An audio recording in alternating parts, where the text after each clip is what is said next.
Hello, my name is Justin Haney. I'm going to take you through my ePortfolio for my master's in building administration. First thing I want to highlight is some of my candidate information, which I'm going to start with my leadership philosophy, and I'm going to start with vision as one of my main goals to kind of communicate with staff. I think it's super important that your school's vision aligns with your district's vision, and it just keeps kind of everybody in the same boat going the same direction. As long as everybody kind of understands a clear pathway that you want to take for your school, that's super important. The next thing I want to hit on is fidelity. So many times I think I've seen in education where either the state level changes policies or there's new administration through a district and things are lost and we kind of hit the reset button. And me as a leader, I want to follow through with things and not have to hit that reset button and not restart every 4 or 5 years. And then lastly, I really want to talk about relationships. I honestly feel that relationships are your number one foundation for a school. There's just so many good things that come through build trusted relationships, and the fact that you can work through any problems, you can get through any sort of struggles that you're having in a school. You can break down the problems, you can work with your teams as long as that trust is built. There's a good quote from Dr. David Tanner that I want to cover. If I can pull it up, let's slide my video out of the way for a second. Relationships are the active ingredient for learning and development. They are the foundation to mental health and overall well-being. So that goes through with your teachers, your students, everybody in your building, the fact that if those relationships are built, you're just going to be able to communicate clearly with everybody. If your goals align and the trust is there, the fidelity is there, that's a product that's set up for success. Next, I just want to pull up my resume real quick and go over that. I really think it's important as you apply for positions that your resume looks very professional, it's clean, it's clear, has your job experience. As my job experience, I don't have a ton of different positions, and I honestly believe that a lot of employers look for that they look for somebody that's consistent, they're not jumping around from job to job, and I feel that through my studies and everything, I've been consistent through almost everything in my life. Next, I'm going to pull up my activities, and we're going to look at these a little more in depth. The first thing I want to pull up is my annotated bibliography. And although this was a very lengthy process going through this, I really felt like it was important to just kind of reflect on everything. As I looked through the 7 components and standards that align with our master's program, I really felt like I reflected back a lot on our coursework. And it seemed like every article I found, it would kind of just click with something that I had done in another course or through the process of our master's program, that things just seemed to align. And as I pulled up one article, it seemed like, oh, I've done that before, or hey, I've had an article that was very similar to this. And through all the standards, it just seemed like things matched up and they made sense. I really dreaded doing the bibliography just because I knew it was going to be very time consuming. But as I wrote out each reflection, I felt like I just kind of gained a deeper sense of knowledge and understanding of everything that is really going to help me as a future role in leadership. Through our coursework, when we did the relevance and correlation and reflection, I always felt like, man, I got another one of these to do, another one of these, and another one. But as I was doing this, I kind of reflected on myself thinking, oh, I remember reflecting back on this and thinking back on this and thinking of a case study or something that I've read that really ties everything together. And I think as an educator and as a future administrator, you reflect on key experiences and different things that's happened throughout your profession that just builds that overall ability to lead. You learn from your mistakes. Not everybody's perfect. There's going to be times that we always look back and say, hey, I could have handled this better, or I should have done this differently. But I think doing this annotated bibliography really helped me just kind of think about things, and just, even though there was so much information that was covered, it really helped just that reflection part as it tied everything together.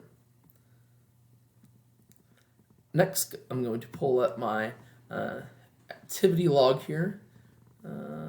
Sorry, I want to get to the second part. Right down here, the spreadsheet. And as I pull this up, I had all different components from the activities taken care of. I'm actually going to pop this open real quick just to show that through the district, elementary, and then my focus of secondary, that I had my hours complete. This was something that I, took in, looking at the beginning of the semester, I was like 150 hours. How are we going to accomplish this? I'm busy enough with coaching and teaching and my own personal life that I was really concerned that 150 hours was going to be too much. But it really eased my mind when we had a meeting with Dr. Moody, and he kind of reviewed that, hey, you can use past experiences, different activities that you've gained knowledge in to document. And then I got a really good start at the beginning of the year with beginning of school meetings and going to a smaller district in Victoria, my own district of Hayes, and just kind of getting a lot of hours before the school year even started, which really helped because a lot of those meetings were administrative meetings and district meetings that were really good for me to see and kind of grow as I went through them. Component trackers, it's kind of covering the same thing, and the fact that it's checking all the boxes, showing that I got all my activities done at every different level. I'll even pull that up here real quick. I do want to leave plenty of time to cover my highlights of my different articles, and especially my secondary experience that I'll talk about here in a second, but all those are clicked and covered. I'm going to close out of these real fast.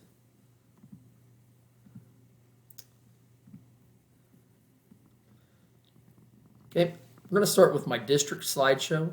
I'm going to pull this up and we're going to go through it. The first thing I kind of hit on, I already talked about, was some of these different activities that happened prior to the school year. And one of them happened at Fort Hays State University, where all the district leaders came in and we talked about multi-tiered support. And, we talked about it in different school meetings and stuff, but the Department of Education from Kansas came in and they kind of did a little mini lesson about our school action plans and how we can improve them and how we can look at data to help everything grow. One thing that we really tied it back together was our SEL lessons and talking about how can we behaviorally support everyone in our school and our district as we move forward.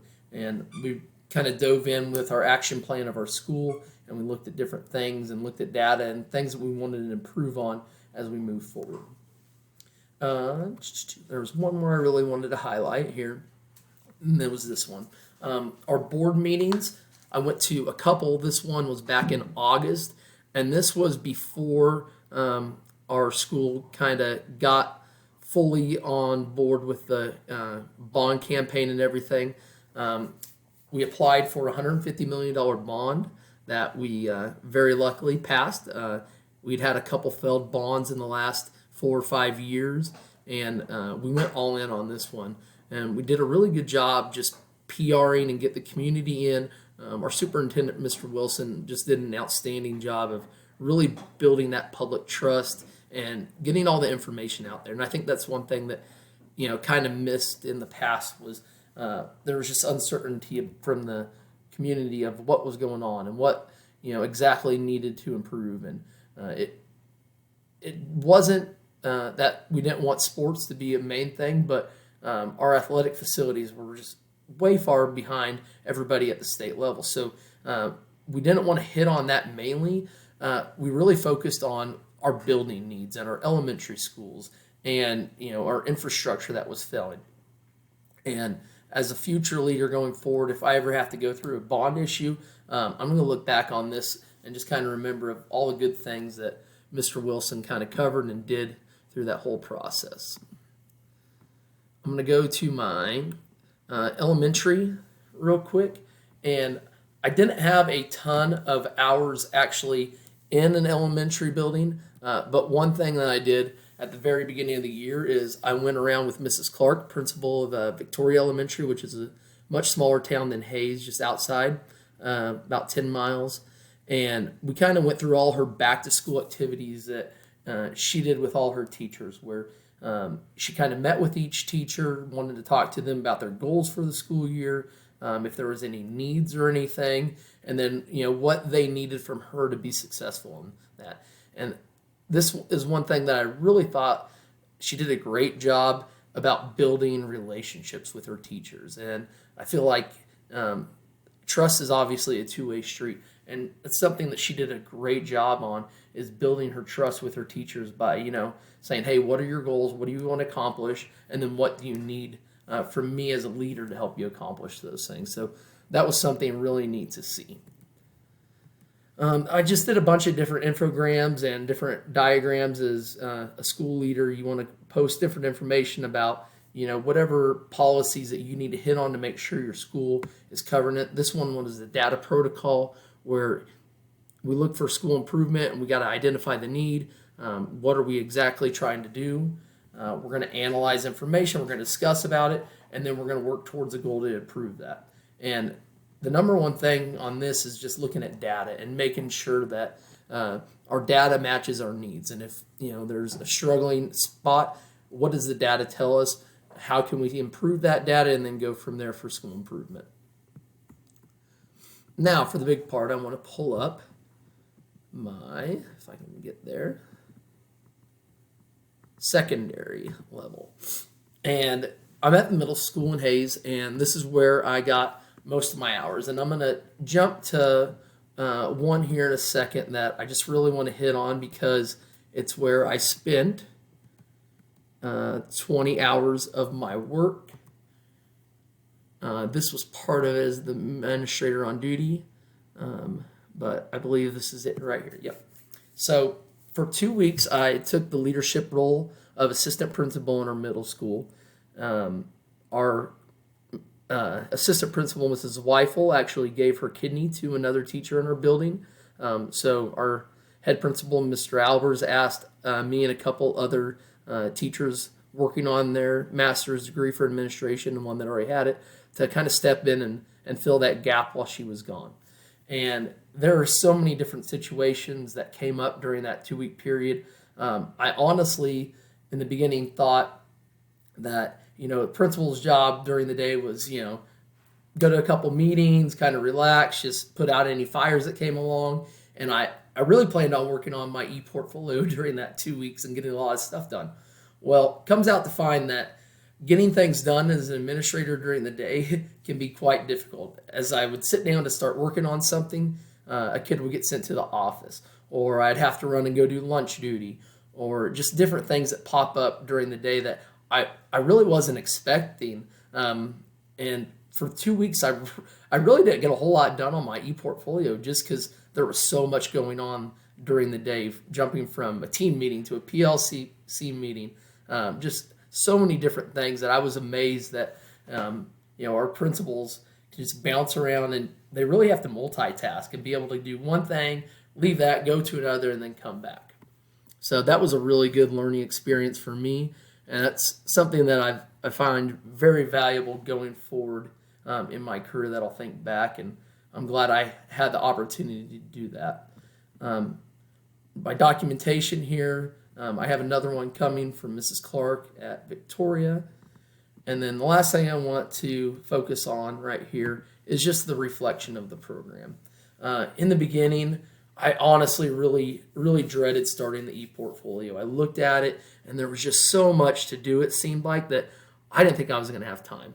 But once I really cracked down and started going into it, it wasn't as bad or scary as I thought. And just so many learned experience that I've had going through the whole process showed me that I really do. I believe that I'm ready to step up and take on an administrative role. So thank you for all your help, everybody that's helped me through this program, and I appreciate it, and take care.